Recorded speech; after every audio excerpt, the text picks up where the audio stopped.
So the first step to building an STS CRX or a Civic is buying it, of course. So there's a couple things you want to pay attention to when you're buying one of these that's going to make it a lot easier on yourself. If you're going to be running at nationals, you have to really pay attention to follow all of the rules and make sure that everything is on the car. So here's kind of a list of the things that you need to look out for when buying a CRX or a Civic, so that way you don't kind of run into difficulties trying to find parts later on or get protested if you happen to do well at nationals. So we'll start off with the engine here, and this is just kind of general advice, is when I'm buying one of these older Hondas, one of the things I like to look for is to see if they have the stock intake box as well as the stock intake. Everything's kind of intact here, and the reason I look for that is to just kind of see what the previous owner was like. So either they weren't into modifying the engine, which is good, or they had the foresight to save parts if they were modifying, so it at least showed that they had attention to detail and that they saved the parts to put back on for sale. So it kind of shows a caring owner in the past. So that's the very first thing I look for, and this is kind of what the stock box looks like. So that's the most apparent thing. And then coming to the motor here, so one of the dead giveaways is the intake manifold up top. So what we're looking for is to see if the engine has been swapped before. So we want to look down here next to the intake manifold, exhaust manifold. And what we're looking for is this plate right here, which isn't showing up very well on the camera. Okay, so when we look on this plate, if you're looking at an SI, we want to see D16A6 on here. So that's the engine code for the engine that's in here. And then below that is the serial number. So there's some specifics to the serial number that tells you where the engine was built, so on and so forth. But the first number we're looking for, or the only number we're looking for, is the first number. So for 88s, you want to see a 1 here. And for 89s, you want to see a 2, 93, 91, 4, so on and so forth. And so that number just tells us the year it was built. And if that number doesn't match the year of the car you're looking at, it suggests that the engine was swapped out. Really what we're looking for and what we're concerned about with the engine is we want to make sure it hasn't been rebuilt, because there's a very stringent rule in STS that if the engine has been rebuilt, that it can only be rebuilt to the first manufacturer overbore, which for Honda is only 10/1000ths of an inch. So some manufacturers, they allow 20/1000ths of an inch for their machining, but for Honda it's only 10/1000ths, and the difficulty is Honda doesn't sell the 10/1000ths kit anymore. So you'll see a lot of engines that are rebuilt to 20/1000ths over, which makes them illegal.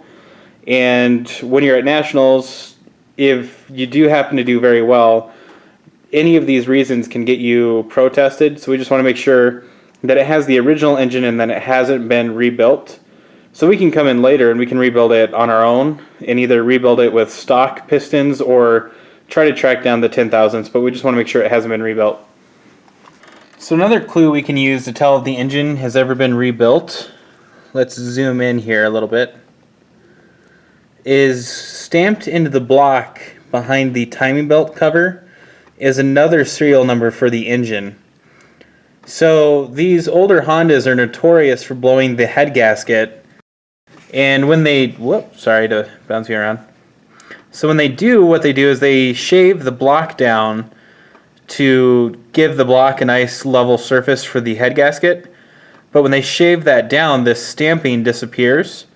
So if the engine has been rebuilt, you'll see these numbers are no longer there. And if that's the case, then the engine is technically illegal for STS. So you want to look for these back here as well. Now there's some rumors that these numbers aren't present on all blocks, but just something to look out for. Now another important thing is on the back of the intake manifold here. You can see there is this little bracket back here. So that intake manifold is unique to the 88 CRX, and 89 Civics and CRXs didn't have this bracket, or the bolt for the bracket. So we come around, you can see this is an 89 SI here. You can see this is what that intake manifold looks like. Another thing is the 89 only has one of these little solenoids up here, whereas the 88s, they have two solenoids up top, and you can see nothing is bolted onto here.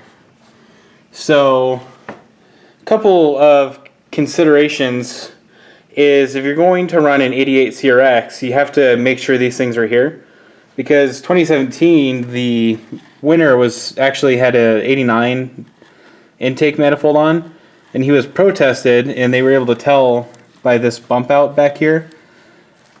The official ruling was that there was no performance advantage to running an 89 intake manifold, but it is possible you'll get protested, and it's just a hassle that you'll have to deal with. So you want to also check for those.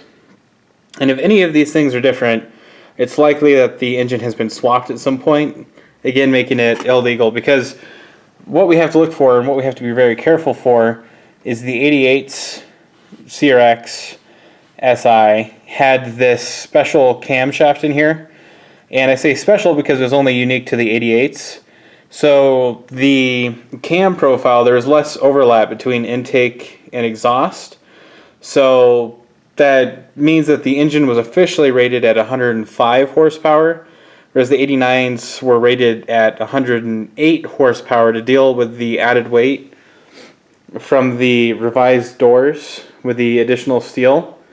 So that's ultimately what we're looking for, is that this doesn't have the 89 to 91 camshaft in it, because that will definitely 100% make it illegal. So now if we're dealing with a CRX, there's going to be this underhood mat for insulation and sound deadening. The Civics didn't have this mat, but if you're running a CRX and you don't have this mat, that's another protest item. Which, I mean, it's just thin fabric underneath of here, so it's like, is that really a performance advantage?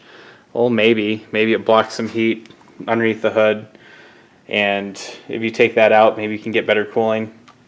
So then coming down to the front now, there needs to be this plastic tray underneath of here.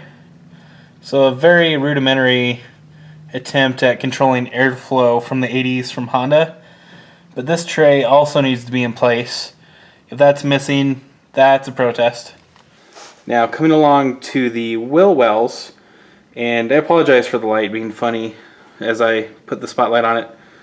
But in the wheel wells, there needs to be this fender liner that runs up and around. So these fender liners here, they love to fall off because if there's any debris, it's just held on by a couple of screws, and it's this really flimsy plastic, and then there's a lot of clips that go up and around. So these love to disappear on you, and you'll see a lot of Civics don't have these anymore. If that's missing, that's another protest. So another thing that will get you protested is not having a complete interior. So what we're looking for a complete interior is that the seats, we can upgrade the seats in street touring as long as the seat is over 25 pounds with the bracket and is upholstered where the driver sits. So we're allowed to upgrade the seats, but we need to have carpet in place. So I have the floor mat in there, but underneath the floor mat you have to have carpet. Then, of course, is the dashboard. So we need the full dashboard with glove box, ashtray. Actually, I don't know if they check for that, but probably should have it. And then this little storage compartment to the left. So they will be looking for all of that.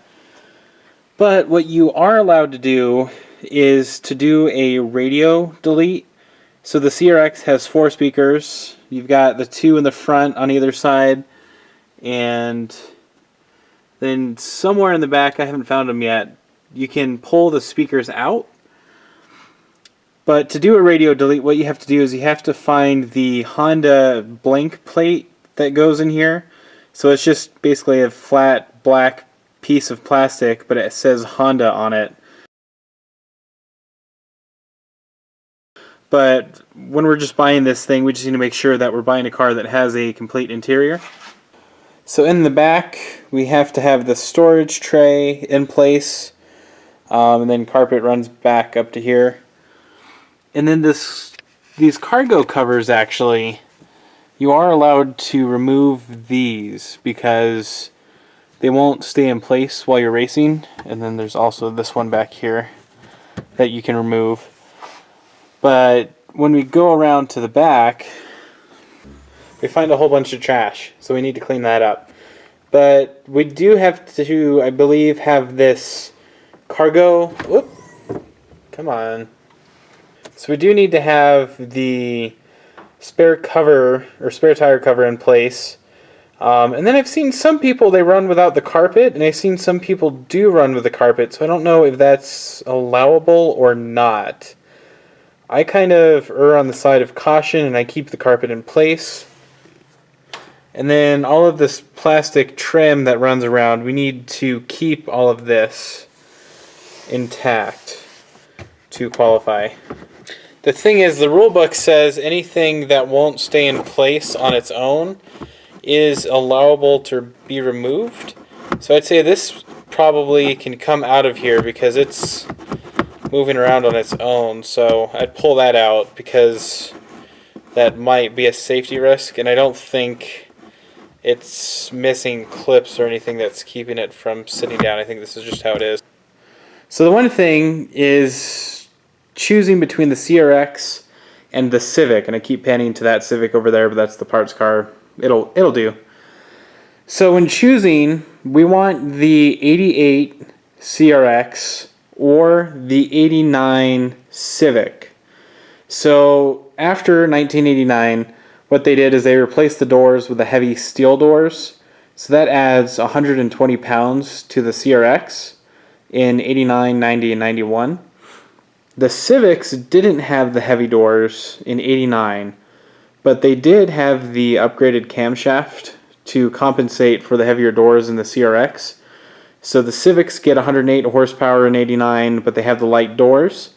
So between the Civic and the CRX, the 89 Civic Si is about 100 pounds heavier than the 88 CRX Si. So those are the two models to have, though, because both add 120 pounds for subsequent years that have the heavier doors. The other difference is the CRX has a shorter wheelbase than the Civic.